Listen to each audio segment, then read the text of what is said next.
Juliette Touma is the Director of Communications at UNRWA, the UN Agency for Palestinian Refugees. She joins us from occupied East Jerusalem. A warm welcome to you, Juliette.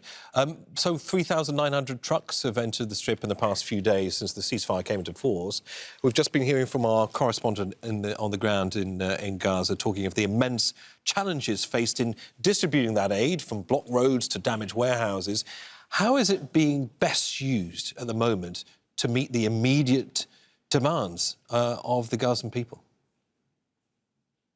Morning, and thanks for having me. Look, for once, perhaps just to focus, if possible, on the glass half full, and that is a couple of things. First of all, that there is finally a ceasefire and there is respite for the people of Gaza. And second of all, is that there is a very significant increase in the aid and the volume going in. Now, yes, there are huge challenges on the ground. They also have to do with the rubble that is pretty much everywhere. The risk of unexploded ordnance is there, and that's likely to increase, putting the lives of people in danger. And given the immense scale of the damage, I mean, I suppose it's difficult to assess what existing infrastructure can actually be saved when it comes to things like water supplies, electricity supplies, access to power. Are you, in a sense, starting from scratch in certain areas with the very basics in order to be able to bring in more substantial aid at a later date? How is all of that working logistically and structurally? So the focus right now is to bring humanitarian aid to people, because people in Gaza, they've lost everything and they need everything. The key is for the ceasefire to hold, because that will allow the United Nations and others to do damage assessments, what we call, so that we understand what is needed.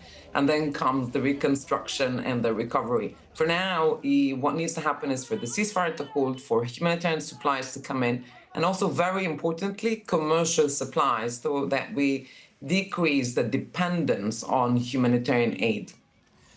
And what's your sense of how receptive, for instance, the Israeli authorities have been, firstly, about the ceasefire holding? Where's your level of optimism there? And secondly, on this promise of the continued flow of aid into the Strip? So far, there's been commitment, which is very welcome, and we're always optimistic and we're always hopeful. And what's key is for this ceasefire to hold. Look, it's only the beginning. We are cautiously optimistic, and we hope that this ceasefire will turn into something much, much more long-term. What's really key is that no more killing in Gaza is taking place.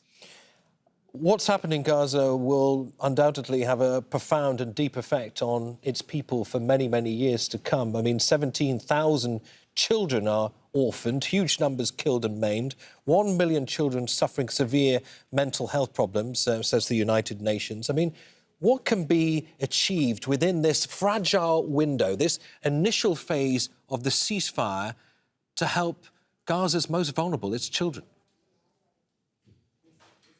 Yeah, I'm not sure anyone has the words to do justice to what happened to the people of Gaza.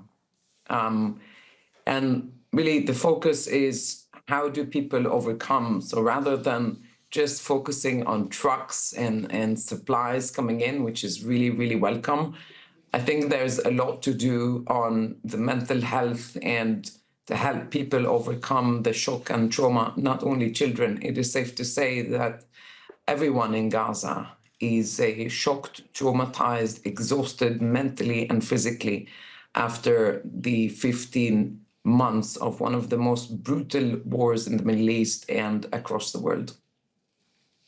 Juliette Touma, Director of Communications for UNRWA, thank you for joining us on Al Jazeera. Thank you.